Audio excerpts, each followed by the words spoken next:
Tip number one would be use the cardboard box that the garage doors came in and lay it across your sawhorses so that you don't scratch the surface of your garage door. And then lay your garage door right on top of that. Tip number two, your garage door should have a number. Your garage door hinges should have a number on each hinge. So you'll see 1, then we have 2, 3, and 4. The ones are going to be on the first door, so this is the rubber seal. So this one's going to get the ones all the way across, right? And then the next section you do is going to get a 2 on each of the ends. And then in the middles, they always get the number 1s.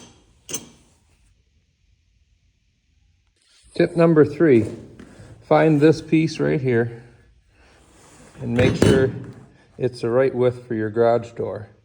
Now, my garage doors, the panels, I have 2 different sizes. I have 2 big ones, this guy here, and then my bottom one is also a big one. And then I have 2 that are a little bit shorter over there, or 3 that are a little bit shorter over there. So what you're going to want to do is find this bracket and see how long it is. In my case, I can only use this bracket on a big one, not a little one. On previous garage doors I did, this was smaller, and I had to put this on a smaller panel rather than a big panel. So I wanted to match my other garage doors over there. I've got all my big panels on the bottom and then the 2 small ones on top. And so I wanted to match that over here. So I did the same thing, thinking it'd be the same. So I got all these up, got to the top, realized, shoot, it doesn't work. So I ended up having to switch that top panel with the second panel because that's where I put the other big one after I had it all put together. So make sure you save a panel that this thing fits on for the very top. It'll save you a little bit of time. Next tip, use screws, not nails. A lot easier to pull out than a nail. This is the 21st century. We don't use nails anymore.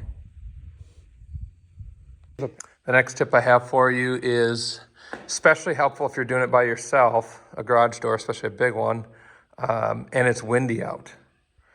This is also very helpful if it's windy. I get the 3 panels up, and then I put the rail in place. I just kind of center it up, and then I'll snug all these bolts up.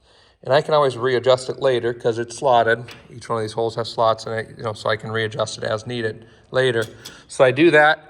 And now the next panel that I put up, I won't put any of the hardware on, or I might actually put the 3 in the middle on, but I won't put the end ones on.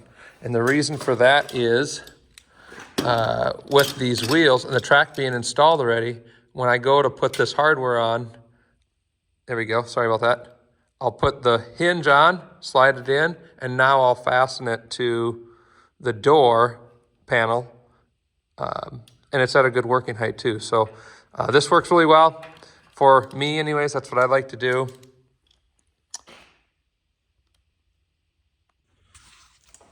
And this is probably one of the most important tips or tricks on this whole garage door install project. You'll see this is the top rack, a rail. I put a bolt right here. And this bolt, what purpose that's going to serve is if you go and open the garage door, and it's a manual garage door, or even when you're getting it set up and you're going to put an automatic one on there and you go to test it, if this door goes flying up and gets past the track here, you're going to wreck your door. So I put this bolt here, so then that wheel will hit here and it'll never come off the tracks backwards.